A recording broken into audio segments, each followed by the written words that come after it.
My lucky number is 13. Bonjour et bienvenue dans 13, le podcast en français consacré à Taylor Swift. Mettez votre chapeau de cow-boy, sortez vos bracelets et suivez-nous dans l'incroyable univers de Taylor. Bonjour à tous, bienvenue dans un nouvel épisode de 13. J'ai avec moi ma Swiftie préférée, Honorine. Hello, bonne année.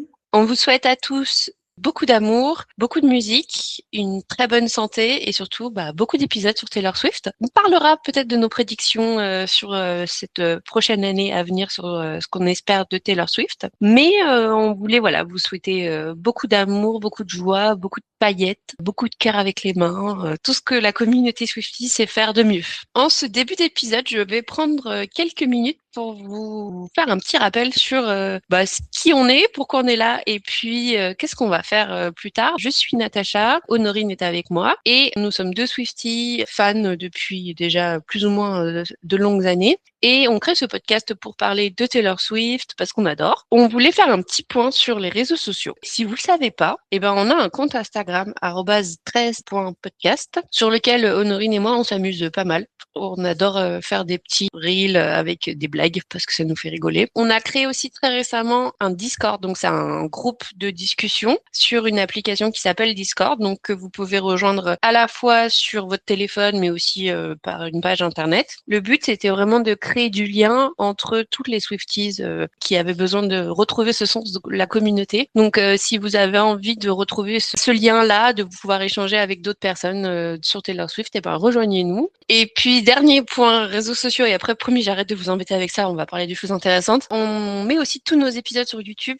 Si vous pouvez aller vous abonner, ça nous aiderait beaucoup. Si vous pouvez vous abonner aussi sur les podcasts 13 sur votre plateforme d'écoute habituelle, que ce soit Spotify, Deezer et autres, ça aussi, ça nous aidera beaucoup. Voilà, on a plein d'idées pour cette nouvelle année 2026, plein de projets. On va reprendre des choses qu'on aime faire, on va reprendre des formats qu'on connaît habituellement. Puis on va essayer de faire des nouveautés aussi. Donc suivez-nous et accompagnez-nous dans ce projet. Merci Natacha pour ce petit point réseaux sociaux. Voilà, avec plaisir. Le but de l'épisode du jour, c'était qu'on discute un peu du documentaire qui est sorti en 6 épisodes sur Disney+. On va pas vous mentir, si un épisode qui, une fois n'est pas coutume, sera peut-être un peu décousu, mais le but c'était juste de papoter toutes les deux et du coup avec vous sur notre ressenti, parce qu'en fait, en discutant toutes les deux, on s'est rendu compte qu'on avait un ressenti qui était assez similaire sur le documentaire, mais qui par contre est assez différent de ce qu'on a pu voir dans les réactions diverses et variées sur les réseaux. Donc on s'était dit que peut-être apporter un regard différent, ça pourrait être intéressant.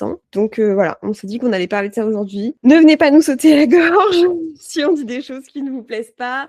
C'est toujours très compliqué de donner son avis sur Taylor Swift parce que c'est Taylor Swift et que c'est la plus grande et que tout ce qu'elle fait, ça se transforme en or. Mais on peut aussi parfois avoir un regard critique et c'est important. Donc je crois qu'on va se lancer sur ce sujet. Natacha, qu'est-ce que tu veux nous dire ? J'ai passé un bon moment. Globalement, j'ai passé un bon moment. C'est bien monté, c'est bien filmé. On voit des belles images. On a des moments qui sont très intéressants. Donc, globalement, c'était bien. Mais je dirais que c'est un peu un 60-40, quoi. C'est-à-dire que j'ai trouvé ça bien, mais j'étais quand même hyper déçue de plein de choses que j'ai pas vues. Ouais. Et ça, c'est quelque chose qui a du mal à passer. C'est-à-dire que autant ce qu'on me raconte, c'est intéressant, c'est beau, c'est bien monté, c'est très américanisé, etc. Alors, est-ce que c'est mon côté franchouillarde de jamais être satisfaite des choses? Je sais pas, peut-être. Mais j'arrête pas de penser à toutes ces choses qu'on n'a pas vues, quoi. Ouais, je rejoins, donc comme je le disais, on en a discuté toutes les deux et on était assez d'accord. J'ai passé un bon moment, c'est très beau, c'est très bien monté, la narration est très belle, la narration est maîtrisée, c'est très américain dans l'approche. Ça, c'est vrai. Donc pas de surprise là-dessus, c'est très américain, y a pas d'autres mots pour le Ouais, décrire, la on façon va dont vite c'est fait. chercher l'alarme, on va vite raconter la success story, on va vite, Exactement. on va faire du body positive, on va raconter les histoires douloureuses de chacun. Et c'est très bien, je veux dire, cette chanteuse qui a combattu un cancer, etc., c'est incroyable comme histoire. Mais c'est très américain. C'est très, on recherche les héros. Ouais. Tu vois ? Parce qu'en fait, on n'a pas interrogé tous les danseurs. Enfin, en tout cas, on n'a pas eu un portrait complet de tous les danseurs. On a eu un portrait complet de ceux qui ont une histoire un peu difficile, de ceux qui ont un truc un peu particulier à raconter. Et en ça, l'angle est quand même très choisi, quoi. Et surtout, ça va servir quoi? C'est-à-dire Ouais. que en racontant cette histoire-là, ça va forcément servir à un propos qui va être de mettre en avant Taylor. Je vais revenir sur ce propos-là par la suite parce que c'est un sujet que j'ai envie de développer après. Mais voilà, il y a des choses. Alors effectivement, j'ai beaucoup de peine pour cette dame qui a eu un cancer en plein milieu d'une tournée et tout. Mais globalement, est-ce que j'avais envie de passer, j'ai vu des stats, 20% de l'épisode à regarder son histoire là? Bah, non, quoi, 10% aurait suffi d'une certaine manière. Et du coup, ce temps de film qu'on passe sur cette personne-là, bah, on le passe pas sur autre chose à répondre aux questions qu'on se pose depuis déjà des mois, voire des années, quoi. Par exemple, un de mes sujets de frustration principaux, et j'entends, hein, je sais pourquoi, si je le rationalise, je sais pourquoi elle le fait pas, mais on ne voit pas tout le processus de création de l'Eras Tour. C'est franchement sur un épisode à peine. On sait quand elle a fait, comment elle a travaillé sur les costumes, un peu sur les décors, mais comment elle a choisi les chansons, on n'en sait rien. Ça, c'est tout, c'est ça qu'on voulait savoir. Ouais. Et du coup, ça me frustre un peu de pas réussir à savoir, pourquoi, quoi. Alors, j'entends qu'il faut garder du mystère, il faut aussi garder une partie de mystère justement sur le mythe de Taylor Swift. Mais ouais, c'était ça qui m'intéressait, quoi. C'était ça que je voulais voir. Ouais, je suis d'accord. Peut-être aussi qu'on a un côté finalement trop voyeur et qu'on en demande trop. Je veux dire, elle contrôle aussi tout ce qu'elle nous montre. Je veux dire, même la partie où on la voit assez vulnérable, où on la voit pleurer, etc. Tout ça, c'est quand même très choisi. Elle pourrait ne pas le mettre et c'est tout à son honneur de le mettre. Je veux dire, il y a plein de moments où on la voit pas maquillée, où on la voit un peu en vrac, où on la voit voilà pleurer, etc. Et où par contre, après, on voit qu'elle se remet dans ce personnage de Taylor Swift, de la performeuse, etc. Et ça, c'est incroyable à voir parce que Ouais, franchement, j'adore. elle arrive en un claquement de doigts à rentrer dans son personnage et à délivrer une performance folle après avoir rencontré les familles des victimes des attentats, etc. Enfin, ça, là-dessus, je veux dire, elle a mon respect éternel pour ça. Mais en effet, C'est comme tu dis, ça sert un but. Faut quand même pas oublier que ces documentaires-là, alors oui, c'est fait pour nourrir les fans, c'est aussi fait pour maîtriser l'image de Taylor Swift et pour, j'ai pas envie de dire que c'est un outil de propagande parce que le mot il est hyper un fort, outil mais de c'est communication. un outil de communication, c'est un outil marketing. Faut pas Voilà. l'oublier. Et c'est d'ailleurs ce qu'on voit quand on a tout un épisode sur le truc avec Florence. J'adore. Je suis fan de Florence and the Machine. J'étais ravie de la voir, mais franchement, tout un épisode là-dessus pour voir des danseurs sur une scène danser. Ouais, c'est génial à voir, mais il en manque, quoi. Il y a des choses, il y a des trous dans ce récit qui sont vraiment passés sous silence et c'est hyper frustrant pour ma part. Donc, j'ai dit bien sûr la création du spectacle, comment elle en est arrivée à créer ce spectacle-là, juste un exemple de c'est passé sous silence. Il parle de l'excitation des fans quand ils ont eu leur place. À aucun moment, ils ont parlé de la débâcle avec Ticketmaster. C'est vrai. Ils ont dit, ouais, ça a été compliqué, mais les fans sont ravis. Bah non, en fait, ça a été ultra compliqué. Ça a créé des vrais sujets, des vraies tensions. Il y a eu des problématiques d'investissement vis-à-vis de Taylor sur ça, en disant, bah en fait, elle a quand même dit qu'elle voulait pas de dynamic pricing. Donc, il y a eu beaucoup de sujets autour de ça. J'ai trouvé, bah voilà, on sent que la narration est quand même bien américanisée. On a travaillé sur quelque chose pour que ce soit joli et ce soit facile à regarder, quoi. Ouais, c'est assez édulcoré. Alors, juste le dynamic pricing, pour ceux qui savent pas, c'est les prix dynamiques. C'est-à-dire que, alors nous, c'est une pratique qui est interdite en Europe, en Union européenne. C'est ce qui se passe avec les billets d'avion. C'est-à-dire qu'en fonction de l'offre et de la demande, les prix augmentent. Et aux États-Unis, c'est ce qui s'est passé, alors que Taylor n'en voulait pas, mais c'est ce qui s'est passé quand même. Et donc, c'est pour ça qu'il y a plein de billets qui se sont retrouvés à être vendus à des milliers, voire des dizaines de milliers de dollars, parce que la demande était beaucoup plus forte que l'offre. Et donc, en effet, ça crée un vrai problème quand tu te rends compte qu'il faut payer aussi cher pour assister à un concert que pour te marier. Et ça pose des vraies questions. Et je pense que ça vient toujours un peu entacher cette image qu'elle a de Miss Americana, Miss Capitalisme. C'est pour ça que ça n'a pas été évoqué, mais en effet, c'était un vrai sujet, ça a laissé plein de fans sur le carreau. Après, de toute façon, elle pouvait pas satisfaire tout le monde, c'est impossible, il y a toujours des déçus, il y a toujours des gens qui vont avoir réussi à l'avoir plusieurs fois et d'autres qui l'auront vu zéro, ça malheureusement c'est comme ça. Mais pour autant, en effet, c'est très édulcoré, c'est très success story, quoi. Ouais. Autre chose que j'ai pas vu dans ce documentaire qui pourtant était en plein milieu de l'Eras Tour, Taylor a quand même... Alors elle dit qu'elle a eu 2 ruptures pendant l'Eras Tour. Et ça, j'étais assez surprise qu'elle le dise, qu'elle évoque le fait qu'elle a eu 2 ruptures, parce que finalement, elle confirme toutes les théories qu'il y a pu y avoir à ce sujet. Et ça a jamais été officiel avec Avec Mathie, c'était... Alors, je veux dire, ils sont sortis de certains concerts en se tenant la main, etc. Mais ça n'a pas non plus été officialisé comme étant une relation... Il me semble qu'à un moment, ils avaient fait une déclaration dans People Magazine ou je ne sais plus en disant que ils étaient heureux, qu'ils allaient. À un moment, je crois qu'ils parlaient de s'installer ensemble et tout. Enfin, Ah là, j'avoue que je sais pas du tout. ok, bon, là n'est pas la question. Pour moi, ce qui me manque aussi, c'est que du coup, suite à ces ruptures, notamment celle avec Mathie, elle a quand même écrit un album de 31 chansons en Ouais. plein milieu d'une tournée. On a quelques bribes de films d'elle en train d'enregistrer où on la voit, elle est démoralisée, hein, on dirait un fantôme, elle est vraiment hyper happée et on n'en sait pas plus.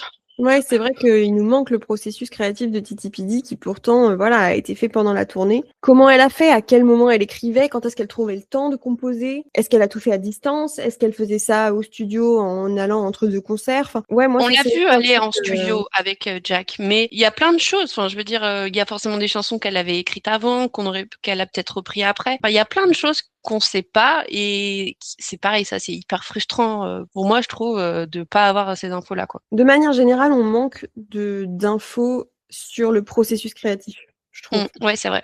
Peut-être que c'est voulu, en effet, peut-être que ça permet de cultiver le mystère, qu'elle ne révèle pas sa recette secrète, ça s'entend, mais c'est vrai qu'en fait, pour le coup, c'était ce à quoi je m'attendais en ayant les trailers, en ayant l'annonce de cette série d'épisodes de documentaires. Alors pour le coup, je veux dire, on a quand même 6 épisodes de 45 minutes chacun, donc ça, franchement, c'est chouette parce que c'est plus que tous les autres documentaires qu'elle a fait jusqu'à présent, etc. Donc vraiment, on manque pas de contenu, mais finalement, sur ces 6 fois 45 minutes, je sais pas si je retiens énormément de choses précises du processus créatif.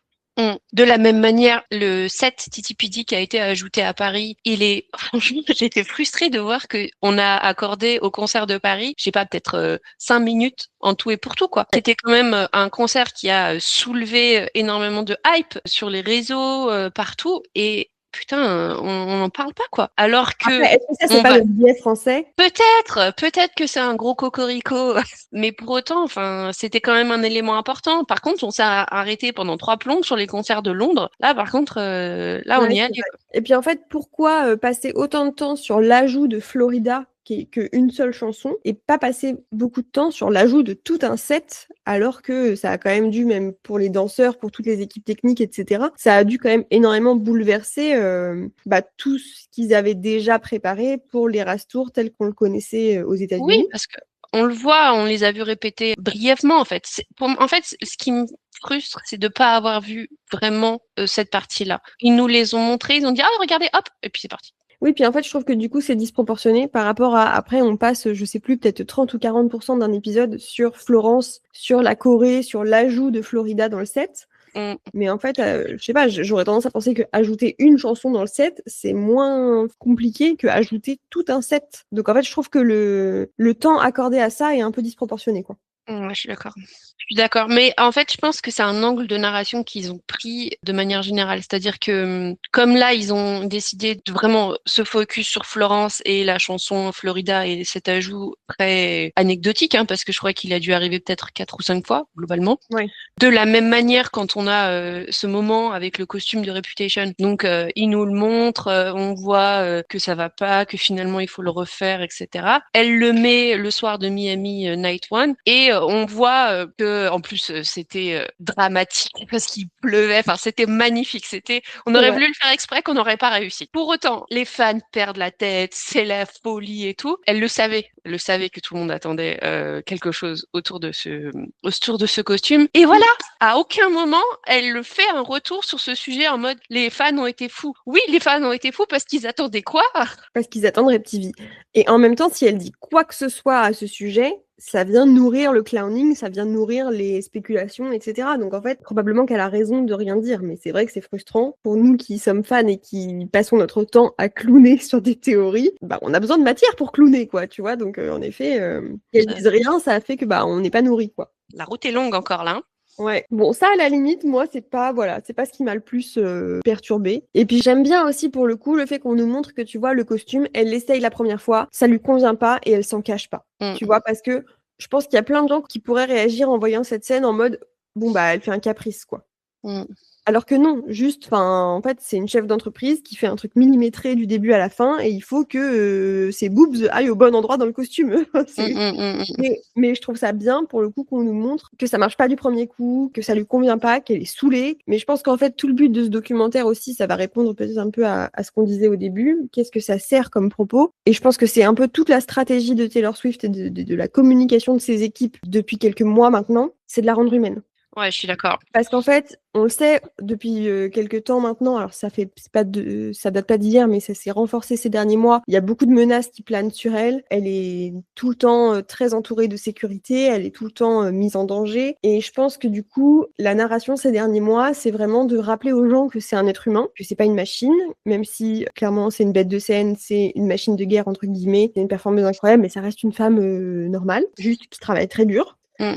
Et donc, je trouve que voilà, la narration depuis quelques mois, c'est vraiment de la réhumaniser avec toutes ces histoires de ah bah maintenant je fais du pain. Ça pour moi, c'est typiquement le truc de en fait, on s'en fout qu'elle fasse du pain. Elle aurait pu dire maintenant je fais du crochet, maintenant je fais du journaling, maintenant je fais de la natation synchronisée, j'en sais rien. On s'en fout. En fait, l'idée c'est de dire elle a des hobbies normaux parce que c'est une femme normale.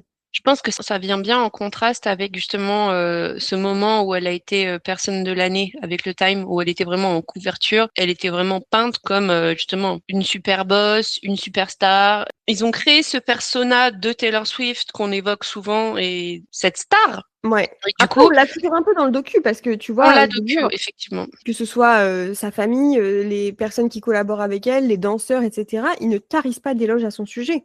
C'est vrai. Dire, tout le long, on nous répète que Taylor Swift, c'est une boss fantastique, c'est une femme fantastique, c'est une performeuse fantastique. Et voilà, tout le long, on a quand même cet angle de vue qui est de dire Taylor Swift est formidable. Alors, c'est sans doute le cas. Je veux dire, on serait pas là si on le pensait pas un peu quand même. Mais voilà, il y a ce côté, elle est drôle, elle est sympa, elle met ses collaborateurs en avant, elle est généreuse, elle donne des bonus. Même le documentaire qui est quand même produit par elle met énormément en avant les autres personnes qu'elle, tu vois. Donc voilà, ça contribue aussi à la rendre humaine et à lui donner des qualités humaines. Et c'est très bien aussi. Enfin, moi, je salue que elle fasse des bonus aux personnes avec qui elle travaille parce que effectivement, bon, c'est vrai, hein, on vient pour le spectacle en lui-même, etc. Bon, on est aussi là pour elle, hein, globalement, on va pas se mentir. Mais c'est très bien qu'elle soit capable de dire, ok, vous m'avez accompagné sur ce projet-là qui est quand même phénoménal, qui a demandé un investissement colossal de la part de tout le monde, et à travail acharné, je vous rends une reconnaissance à la fois visuelle dans mon docu, mais aussi une reconnaissance financière qui n'est pas sans valeur. Clairement, Taylor Swift donne des bonus aux gens de ses équipes. Bah tant mieux. Tant mieux pour eux. Et je sais qu'il y a plein de haters qui vont dire oui, bon bah ça va, elle est milliardaire, elle peut le faire. Ok, mais elle n'est pas obligée en fait. Et voilà, exactement. Et les autres célébrités très bien qu'elle le fasse. Est-ce que les autres le font? Je suis pas sûre. Est-ce que les autres le font et peut-être le font en silence? Tant mieux. Mais faut pas lui tomber dessus parce qu'elle donne de l'argent en fait. Enfin, ça c'est assez lunaire. Mais ça, je pense que pour le coup, c'est des réactions très françaises où l'argent et le succès et la réussite ne sont pas des bonnes choses en France. Donc ça, je pense que c'est très français comme réaction. Et pourtant, c'est assez drôle parce que justement, dans le dernier épisode, Taylor, elle souligne, enfin c'est drôle, non c'est pas drôle, haha, mais c'est intéressant parce que elle souligne bien cette idée que tout le monde va envier ce que les gens ont. Donc elle le dit, hein, tout le monde va être jaloux de ce que vous avez, mais personne va être jaloux de comment vous avez travaillé pour l'avoir. Ouais, ça j'ai trouvé ça vraiment bien dit. Alors oui, peut-être qu'on peut dire en effet aussi que elle fait cette espèce d'attroupement avec ses danseurs avant le concert, où elle fait des espèces de discours inspirants, etc. Mais bon, ça en effet, encore une fois, c'est très américain. Et je sais pas si les autres artistes le font, j'en sais rien. On n'est pas assez suffisamment.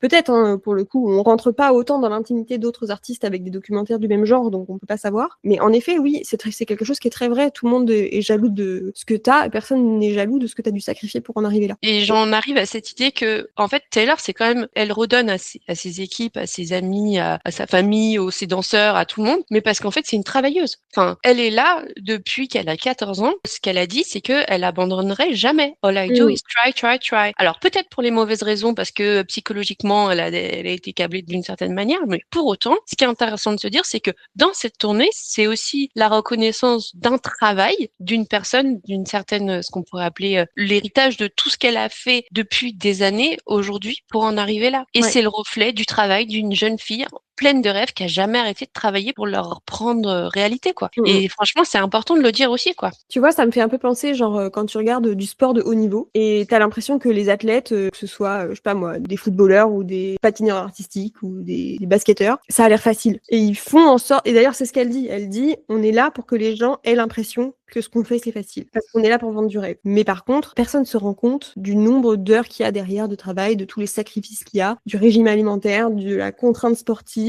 voilà. On voit un petit peu son entraînement physique, là. Et franchement, moi, j'étais fatiguée rien qu'à regarder, hein.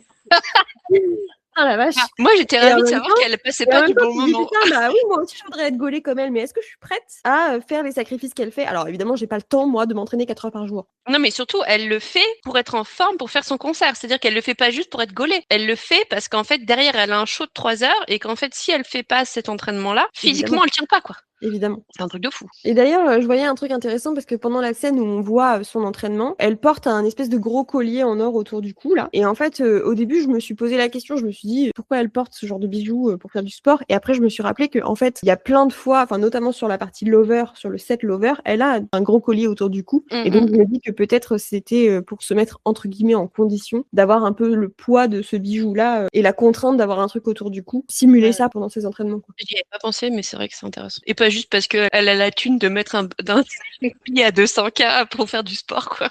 Alors, pour le coup, celui qu'elle porte pour faire du sport, merci Taylor Swift Style, coûte 350 €. Ah, bah, ça va. Même. C'est quand même pas le genre de truc que toi et moi on mettrait pour faire du sport, tu vois. Ah bah j'en mettrais pas surtout.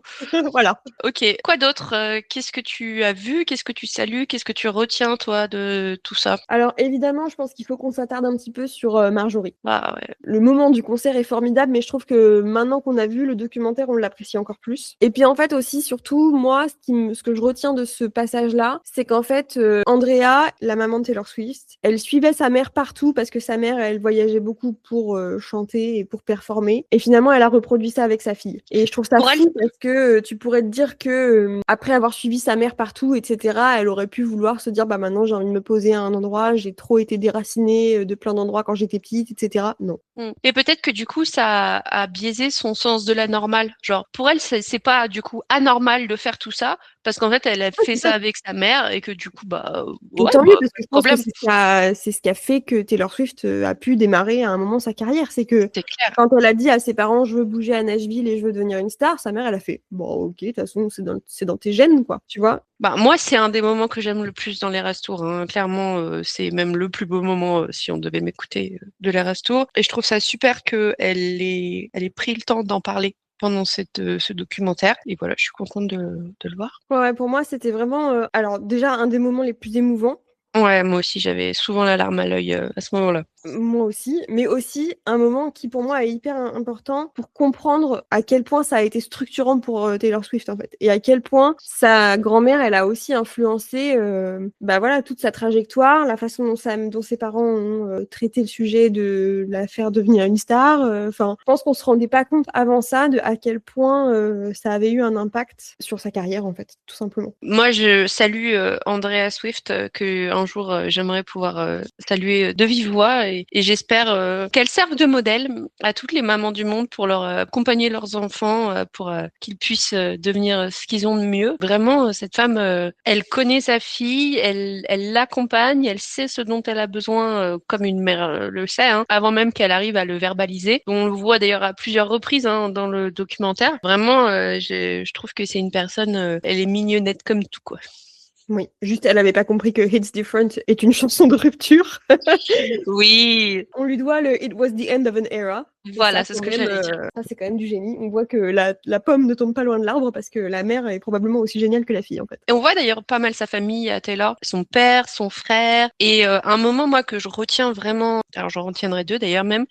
Taylor, elle est comme nous tous. Hein. Elle a envie de rendre ses parents fiers. Elle a envie de rendre sa famille heureuse. Et c'est quelque chose qui la drive au quotidien dans ce qu'elle fait, quoi. Donc ça, j'avais trouvé ça assez touchant. Que finalement, tu vois, malgré son statut de superstar et tout, bah, elle reste reste avec les mêmes signaux internes que nous, quoi, tu vois. Enfin, je sais pas si c'est les mêmes que tout le monde, mais en tout cas. Ouais, puis je pense que de toute façon, on l'a déjà dit, hein, mais ce noyau familial hyper fort qu'elle a, c'est aussi une des grosses forces de sa carrière. Pour moi, c'est aussi ce qui a contribué à faire que c'est quelqu'un qui reste assez sain d'esprit, qui est pas parti dans des déviances cheloues, qui s'est pas hyper sexualisé, qui ne prend pas de drogue, voilà. Enfin, je pense que tout ça, le fait d'avoir un cercle familial solide et sain, ça y contribue énormément, quoi.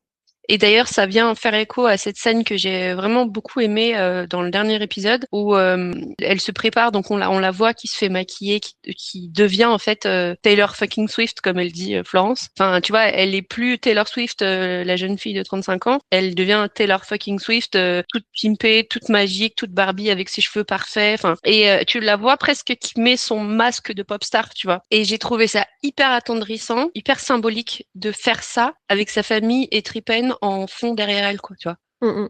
Genre, on te quitte pas, en fait, on est là pour toi tout le temps, peu importe ce que tu vas vivre, et on veille sur toi, quoi. Ouais. J'ai trouvé aussi que ces documentaires, c'était un bel hommage globalement aux fans et à la communauté des Swifties. Hein. Plusieurs fois, elle dit qu'elle adore ses fans, qu'elle les remercie pour tout ce qu'ils ont apporté, autant de manière générale, mais aussi dans la tournée. Et c'est vrai qu'elle dit qu'elle s'attendait pas à avoir cet engouement-là, cette joie de vivre. Et c'est vrai que quand on a vécu les concerts de l'Eras Tour, on le sait, en fait, c'était vraiment un moment à part, quoi, une bulle de bienveillance, quoi, une bulle de joie. Et pour faire d'autres concerts dans notre vie, je retrouve pas ce moment aussi fort d'appartenance à une communauté. Et c'est vrai que l'Eras Tour a extrêmement bien rendu corps à cette communauté des Swifties, à ce qu'elle symbolise, quoi, tu vois. Ouais, je suis d'accord. Franchement, je trouve que c'était un bel hommage aux fans aussi. Et d'ailleurs, je trouve qu'on le voit aussi très bien dans la version 2.0 du film du concert, où je trouve qu'il y a plus de moments de communion avec les fans ou de communion entre les fans, sans qui les stades auraient été vides, en fait. Donc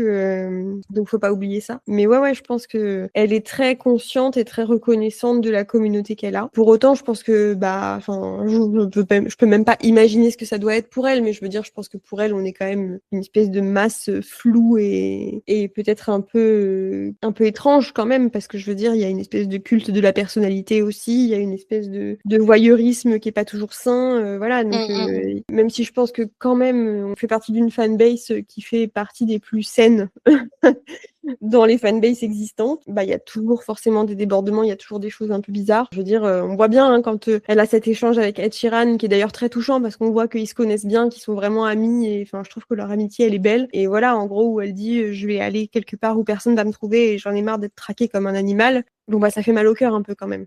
Ouais, ça fait mal au cœur.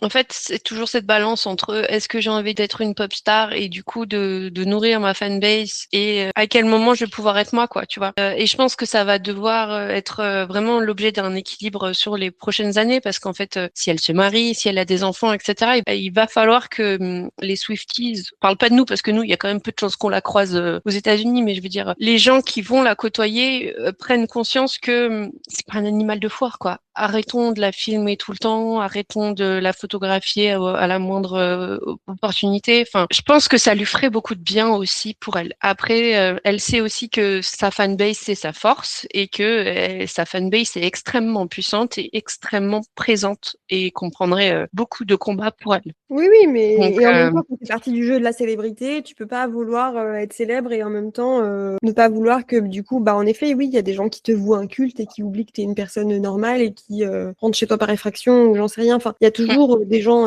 chelous et des gens extrêmes et des gens tarés. Et tu peux pas vouloir la célébrité et dire bah oui, je veux ça, mais je veux pas ça. Enfin, en fait, ça fait partie du package. Mais juste, c'est important de le rappeler. Tu vois, là encore tout récemment, elle a été photographiée à son insu au mariage de STHeim. Bon, j'ai vu plein de fans commenter sur les publications, sur les réseaux, etc., de dire arrêtez de repartager ces photos, c'est des photos prises à son insu. Elle vient de dire dans les 6 épisodes qu'elle voulait pas être traquée et vous faites exactement ça. Et en même temps, tant qu'il y aura des paparazzis et des gens pour acheter la photo et des gens pour les republier, surtout à l'ère des réseaux sociaux, ce ce sera compliqué à contrôler. Alors effectivement, nous, à notre petite échelle, on se dit bon bah nous, on repartage pas la photo parce qu'on respecte sa vie privée, mais en même temps, est-ce qu'on n'est pas une goutte d'eau dans l'océan de repartage sur les réseaux? Je sais pas. Ah, Enfin, c'est sûr que si vous avez voulu voir cette photo, vous n'avez pas eu besoin de nous pour, pour la voir. bah voilà.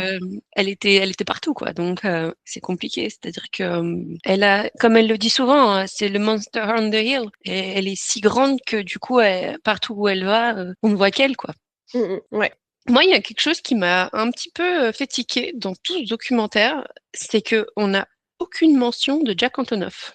C'est vrai. Alors qu'il a quand même collaboré en grande partie sur TTPD. Mais d'un autre côté, comme on n'a quasiment pas parlé du making of TTPD, Ouais, enfin, il n'y a pas que TPD, il y a toutes les recordings, il y avait Midnight avant, ils sont censés être BFF, il est venu plusieurs fois en tant que guest à l'Eras Tour, même son nom n'est pas revenu à un seul moment, quoi. non, et en même temps, regarde, enfin, du coup, là, elle a pas collaboré avec lui sur le dernier album, et j'ai l'impression que il a pas du tout, tu vois, repartagé sur ses réseaux des trucs en rapport avec le nouvel album, etc. Alors, autant, quand elle a racheté ses masters, il a partagé qu'il écoutait Reputation, etc. En même temps, c'est le meilleur album. Mais par contre, effectivement, bah voilà, il a pas du tout salué la sortie du dernier album, alors que ça reste, enfin, même si c'est un producteur et que c'est pas lui qui est producteur sur cet album, c'est aussi censé être son ami. Alors, Donc c'est vrai que c'est bizarre. Est-ce qu'il y a du bif entre les deux? Je sais pas. je veux pas rajouter de l'huile sur le feu, mais je voulais juste le souligner en me disant, c'est bizarre. J'ai pas plus d'infos, je sais pas ce qu'il en est. Effectivement, elle a pas parlé d'Aaron Dessner non plus, mais Aaron, il va pas à sa birthday party, tu vois, donc, enfin, je crois pas. Je sais pas. Et puis surtout, je pense que ça dépend aussi de qu'est-ce qu'ils ont choisi de privilégier au montage. Enfin, je veux dire, j'ose même pas imaginer le nombre d'heures de rush qu'ils ont fait pour ce documentaire. Et après, il y a des choix qui sont faits. Je veux dire, tu vois, par exemple, dans le documentaire Miss Americana sur Netflix, il y a toute une scène où elle est avec Abigail, son amie d'enfance. Là, on n'en entend pas parler dans le documentaire du Eras Tour. Pour autant, elles sont toujours amies, tu vois. Donc, est-ce que c'est juste que c'est une question de, bah, c'est pas ça qu'on a privilégié à ce moment-là. On a privilégié de montrer les gens qui ont été collaborateurs sur la tournée, les gens qui sont venus chanter avec elle, Sabrina, Ed, Gracie. Mais lui aussi, il est voilà. venu. Il est venu deux C'est fois. vrai. Il est même venu à Londres. C'est vrai. Ils ont refait leur duo Getaway Car. Tu vas C'est pas vrai. me dire qu'ils avaient les caméras pour Ed et qu'ils l'avaient pas C'est pour vrai. Jack. Et il est venu genre C'est 2 vrai. jours plus tard. C'est vrai. C'est vrai. Voilà. Juste, je souligne, je n'ai pas plus d'infos à vous donner. Je n'en ai pas. Je souhaite évidemment que tout aille bien dans le meilleur des mondes parce que j'adore leur collaboration à eux deux. J'espère que c'est juste un concours de circonstances. L'avenir nous le dira. Pourquoi ce documentaire? Moi, la question, c'est une question que je me pose tout le temps, c'est pourquoi elle a choisi de nous faire ce documentaire sous cette forme et de nous montrer ce qu'elle a à nous montrer. Alors, tu l'as évoqué un peu tout à l'heure, hein, on est vraiment sur un élément de communication pour reprendre une image en main, pour redonner, entre guillemets, un aspect humain de Taylor Swift. Je pense que c'est un vrai sujet. Et c'est quelque chose en plus qu'on a encore plus vu avec la sortie du nouvel album The Life of a Showgirl. Elle s'est encore pris une palanquée de critiques qui n'étaient pas nécessaires. Il y a un besoin de reprendre la narration et de redire, écoutez, je suis juste Taylor Swift, une jeune fille qui a voulu faire de la musique, quoi. Ouais, pour moi, il y a 3 grosses raisons qui ont drivé la sortie de ce documentaire. 1, réhumaniser Taylor Swift. Voilà, remontrer qu'elle est humaine, qu'elle est comme tout le monde, qu'elle a des qualités de bienveillance, de générosité, etc. Un peu comme Miss Americana. C'était Un un peu peu la comme même la chose. Miss Americana à ce moment-là, c'est vrai. C'était un peu pour reprendre la narration, comme tu viens de le dire. 2, satisfaire les fans, parce que ça reste quand même un de ses principaux goals dans la vie, de satisfaire sa fanbase. Donc je pense que mine de rien, c'était quelque chose qui était demandé et voilà, c'est une manière pour elle de satisfaire les fans en donnant du contenu qui n'est pas de la musique et qui donne un peu une fenêtre un peu ouverte sur les behind the scenes. Et voilà, je veux dire, cette scène du premier épisode où elle est après son concert, elle est éclatée, elle se démaquille à la lingette, elle se fait couler un bain. Il n'y a pas plus humain que ça, tu vois. Enfin, Ouais. on la voit vraiment très vulnérable, etc. Bon, ok, elle se fait couler un bain dans une baignoire en marbre et elle porte des loups-boutins. Ok, mais au-delà de ça, je veux dire, c'est quand même le moment où tu la vois fatiguée, humaine, quoi. J'ai pas d'autres mots. Oui, il y a Donc, voilà. ça, il y a le moment où elle dit je prends tout ce que je trouve en room service, je mange tout parce que j'ai trop faim. Enfin voilà, ça c'est Ouais, très ouais. humain concrètement. Et le moment aussi où elle dit j'ai jamais autant fait de sport de ma vie, c'est horrible. Bon bah clairement. Non, mais voilà. Donc pour moi, 1, réhumaniser Taylor Swift. 2, faire plaisir aux fans. Et 3, quand même, entériner l'Eras Tour comme étant un événement historique dans l'industrie musicale. Et un retour vraiment, sur la carrière de Taylor, vraiment sur l'héritage qu'elle va laisser autour de ça, quoi. exactement. Et vraiment, genre, marteler une bonne fois pour toutes que c'était une tournée historique. Le documentaire s'ouvre sur Taylor Swift qui dit à ses danseurs, on vient de faire quelque chose que personne n'a jamais fait auparavant et on vient de jouer pour plus de 10 millions de personnes. Et elle le dit, mais c'est pas 10 millions de personnes devant leur télé, enfin, même si c'est un bon score d'audience, c'est vraiment 10 millions de personnes qui sont venues, qui se sont déplacées et qui ont profité pendant 3h30. Et donc je pense que vraiment il y a un côté très historique à cette tournée et on le sait, Taylor Swift c'est quand même quelqu'un qui veut laisser sa marque dans l'industrie musicale. Donc pour moi ce documentaire c'est aussi une manière d'avoir une espèce de preuve irréfutable, regardable à l'infini, contrairement à une performance live qui est éphémère, c'est cette preuve tangible et vérifiable que l'Eras Tour a marqué l'histoire de la musique. Est-ce que ça viendrait pas comme élément de justification parfait pour son introduction là, elle a déposé un dossier pour être introduit au Hall of Fame qui demande en fait je crois que c'est plus de 20 ans de carrière. Elle doit mettre en avant certaines chansons et leur impact sur la culture. Et clairement, de sortir ce documentaire à ce moment-là, c'est aussi, regardez, je suis là en fait. Oui, oui, pour moi, c'est aussi voilà, un peu une rétrospective de sa carrière, de comment elle en est arrivée jusque-là et comment elle en est arrivée jusque-là en travaillant de manière acharnée. Et donc, voilà, je pense que c'est aussi une manière d'entériner sa carrière et de montrer au monde entier à quel point elle travaille dur et à quel point elle mérite quelque part son succès, parce que je pense que c'est aussi quelque chose qui a souvent été dit d'elle, que voilà, que c'est Diminuer, pas, elle mérite pas son succès. voilà, parce que c'est une femme, parce qu'elle a pas une voix extraordinaire, parce qu'elle est pas très forte en chorégraphie, Mmh. Mmh. parce qu'elle vient d'une famille, de blancs riches, Baiser. privilégiés et cetera. OK, mais pour autant, elle a travaillé comme une dingue et c'est ça que nous montre le documentaire. Donc pour moi, si on doit dire: «OK, le documentaire, à quoi il sert? Enfin, quel propos est-ce qu'il sert?» Pour moi, il y en a 3: réhumaniser Taylor Swift, faire plaisir aux fans et marteler une bonne fois pour toutes, l'importance de sa carrière. Moi, la question que je me pose, c'est, on sait qu'elle avait un contrat avec Disney sur 3 films. Est-ce qu'on considère que du coup, la nouvelle version du film, c'est un film en plus? Ou est-ce qu'on a atteint notre quota? On a le Folklore Long Pond Session, on a le Eras Tour version 1, on a le docu-série. Potentiellement, si on considère le film comme une deuxième version du Eras Tour. Donc, à mon sens, elle a fini son contrat avec Disney. Oui, alors j'ai vu qu'il y avait des rumeurs hein, d'un rachat par Disney d'une partie de ses droits sur la partie production visuelle. Alors, je me suis pas trop penchée sur le sujet et donc j'ai pas compris exactement tout ce que ça impliquait. En tout cas, ce sera un rapprochement entre Disney et sa société de prod, de ce que je comprends, qui ferait bien sûr que Disney ne serait pas propriétaire de sa musique. Ça, évidemment, c'est quelque chose qu'elle a toujours voulu avoir pour elle et ça changera rien à ça. Mais j'ai compris qu'il y aurait effectivement potentiellement un rapprochement entre Disney et elle pour une coquette somme sur la partie production audiovisuelle. Est-ce que ça veut tout simplement dire qu'elle va créer plus de contenu avec Disney? Est-ce que ça veut dire qu'on va retrouver sur Disney+ les films des anciennes tournées? Je pense au Speak Now Tour, au Fearless Tour, au Rep Tour évidemment. Et au Red Tour, qu'on n'a jamais vu. Il n'y a jamais eu de film Red Tour. Bah, il y en a, il y a des images. Et il y a forcément Il y a été des filmé. images, mais il n'y a jamais eu de film vraiment sorti de manière officielle. Mhm.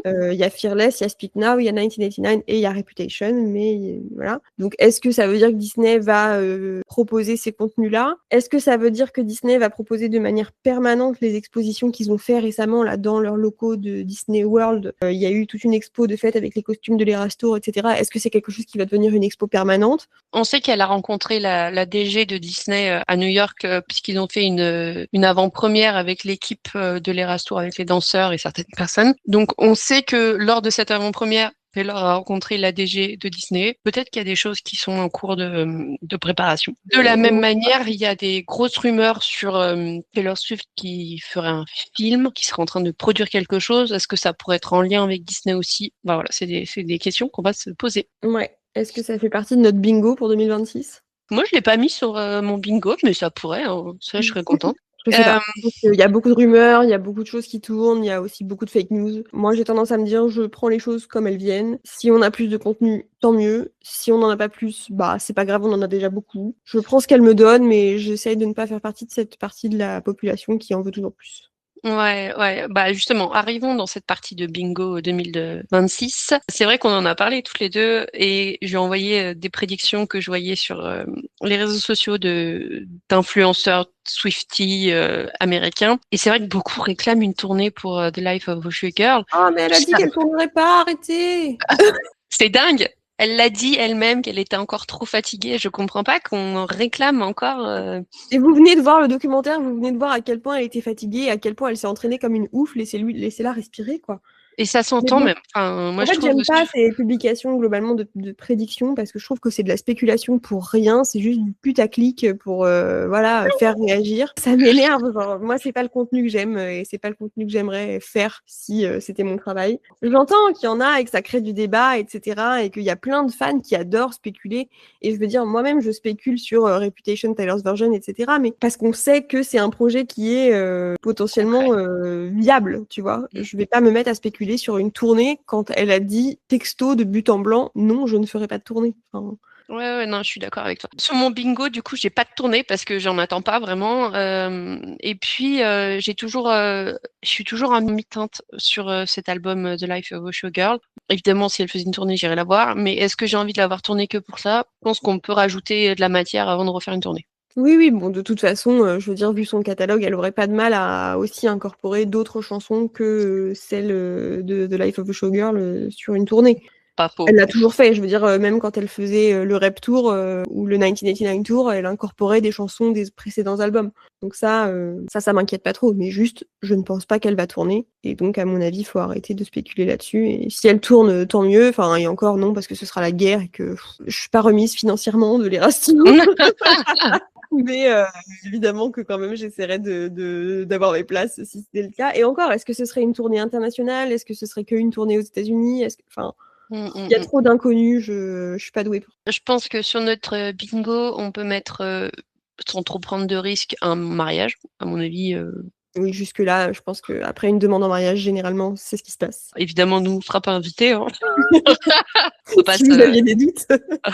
Ce que j'espère pour 2026, par contre, et j'espère qu'elle nous le sortirait à l'automne, ce serait début Taylor's Version, qu'elle a dit qu'il était terminé. C'est vrai. J'y crois assez parce que c'est l'année des 20 ans de l'album. Donc, vu qu'elle était quand même depuis quelques temps dans cette démarche de célébrer les débuts de sa carrière et de faire une espèce de rétrospective sur sa carrière, et comme en effet, elle a dit que l'album était enregistré et qu'elle en était contente, ça, elle l'a dit dans la lettre qu'elle a publiée lorsqu'elle a racheté ses masters, pour ceux qui n'ont pas suivi. Ça, oui, je pense que raisonnablement, on peut y croire pour cette année. L'album était sorti au mois d'octobre de mémoire. Donc, peut-être qu'en effet, à l'automne, on peut s'attendre à une célébration des 20 ans de l'album en ce sens. Je serais ravie. Ouais, moi aussi. Parce que j'aimerais qu'elle nous fasse la petite Taylor là pour les prochains mois. Au moment où on enregistre cet épisode, vous allez voir qu'elle va le faire entre les deux. Un nouveau clip pour peut-être le nouvel album qu'elle a sorti. C'est vrai. Parce qu'on attend tous le clip de Opalike. On l'attend tous. Et puis, elle a dit en interview que maintenant que l'Eras Tour était fini, elle avait le temps de faire plus de clips et qu'elle aimait le faire. Donc, voilà, il y a eu toutes ces grosses rumeurs d'un clip tourné à Londres. Est-ce que c'était vrai ou pas? On ne sait pas. Un clip de Noël en plus qui n'est jamais sorti. Donc, oui, soi-disant, c'était censé sortir avant Noël, etc. Finalement, pas du tout. Et ce qui est intéressant, c'est que The Fate of Ophelia est toujours en haut des charts. Elle a raison de laisser la chanson cartonner, quoi. Enfin, concrètement, tant qu'elle est en haut, allons-y, quoi. Oui. Mais c'est bon, nous, on est un petit peu en demande. Non, mais ça, pour le coup, je pense que c'est quelque chose auquel on peut s'attendre dans les prochaines semaines, les prochains mois, peut-être. Je me rends pas compte combien de temps après la sortie de l'album, elle peut encore sortir un clip et que ça soit toujours intéressant. Bon, à voir. Vous allez voir qu'elle va le sortir demain. Le problème qu'on a, c'est que comme on sort nos épisodes le 13 et qu'elle aussi aime bien sortir des trucs le 13, et bien souvent, nos publications et les publications de Taylor se télescopent. Et on va pas vous mentir, souvent, les publications de Taylor sont quand même plus plébiscitées que les nôtres. Parfois, ça crée des surprises. Mais bon, c'est pas grave, ça fait partie du risque. C'est notre business model qui est foutu comme ça. On n'avait qu'à pas faire nos épisodes le 13. Je sais pas, ça nous semblait cohérent sur le moment. Ça semblait être une bonne idée au départ. Ouais, voilà, moi j'ai rien d'autre sur ma bingo list. Je suis assez dans l'attente de rien d'autre. De toute façon, moi je n'attends rien, je me laisse porter, je la laisse se reposer et On va commencer l'année avec le meilleur mantra de l'Eras Tour. Fuck shit, up, up, up, up, up. Ouais, mais tellement bien ce mantra. Génial. C'est vrai que quand on a vu le clip de I Can Do It With a Broken Heart, on voyait cette espèce de petit truc qu'il faisait avant le concert et évidemment qu'on se demandait mais qu'est-ce qu'il crie? Et maintenant on sait. Ça fait partie des quelques trucs que je me demandais et auxquels j'ai eu la réponse. J'ai pas eu les réponses à toutes mes questions, mais ça je l'ai eu. Ça c'est cool. Natacha, nous en avons terminé. Bien évidemment, retenez que on a passé un bon moment avec ce documentaire, mais que juste peut-être on reste un peu sur notre faim. Peut-être qu'on en attendait autre chose, peut-être qu'on en attendait plus, peut-être qu'on en attendait moins sur certaines parties. Peut-être qu'on est difficile aussi. Peut-être qu'on est chiante, c'est clair. Mais voilà, on s'est dit que peut-être c'était intéressant aussi de ne pas juste boire les paroles de Taylor Swift et critiquer un peu. On essaye toujours d'être dans la critique constructive et bienveillante, mais voilà, il y a aussi des choses qui nous ont moins plu, il fallait le dire. N'oublions pas que ça reste un élément de communication et que tout ce qui a été diffusé a été choisi. Tout à fait. Natacha, qu'est-ce que tu écoutes en boucle en ce moment? Bah là, je suis à fond sur Lush Life de Zara Larsson, qui est sorti en 2015. J'arrive complètement après tout le monde. Bon, ça m'étonne pas, en 2015, j'étais un peu la tête dans le seau. Mais voilà, je suis ravie de l'avoir dans ma vie aujourd'hui parce qu'elle est géniale, cette chanson. Il nous faut plus de chansons comme ça. Plus de pop. Voilà, si vous avez d'autres chansons de ce type-là, envoyez-les-moi. Et toi, qu'est-ce que tu écoutes en ce moment? Écoute, j'ai pas mal écouté le dernier album d'un groupe qui s'appelle Lany, L-A-N-Y, qui est sorti là au mois d'octobre, le dernier album. Et c'est sympa, c'est un peu chill, voilà, j'aime bien. Très bien. Je me souviens que mon cher ami Tyler Hilton avait fait une reprise d'une de leurs chansons. Ah bah tu vois, tout est lié. La boucle se boucle. Et ben voilà, merci à tous d'avoir été là dans cet épisode. C'était un épisode un peu déconstruit. On espère qu'on vous a pas trop perdu, que nos takes vous ont pas déplu. Malheureusement, ce sont les nôtres, donc vous allez devoir faire avec. Et puis vous avez le droit de pas être d'accord aussi. Hein, on n'a pas la parole divine. Non, l'idée c'est d'ouvrir la discussion et de toujours essayer de garder à l'esprit que quand on a ce genre de contenu qui n'est pas du contenu musical et qui vient être autour de la musique, et bah, toujours se demander à quoi ça sert, pourquoi on nous sert ça, pourquoi on nous montre ça sous cet angle-là. Et pourquoi on le sort maintenant. Et je pense que c'est valable avec n'importe quel contenu en fait. Il faut toujours se demander qui est-ce que ça sert, à qui profite le crime. Parfait. Et bon, on va s'arrêter là. On vous souhaite une très bonne année 2026. Restez avec nous parce qu'il va y avoir plein de choses cette année. On a plein d'idées et on vous dit à bientôt. À bientôt, ciao. Et voilà, c'était encore une belle journée pour parler de Taylor Swift dans notre podcast 13. Si cet épisode vous a plu, n'hésitez pas à vous abonner pour ne manquer aucun épisode et suivez-nous sur Instagram @13.podcast. Vous pouvez également nous écrire pour nous proposer des idées d'épisodes, des chansons analysées ou d'autres théories. Et d'ici là, à bientôt les Swifties. My lucky number is 13.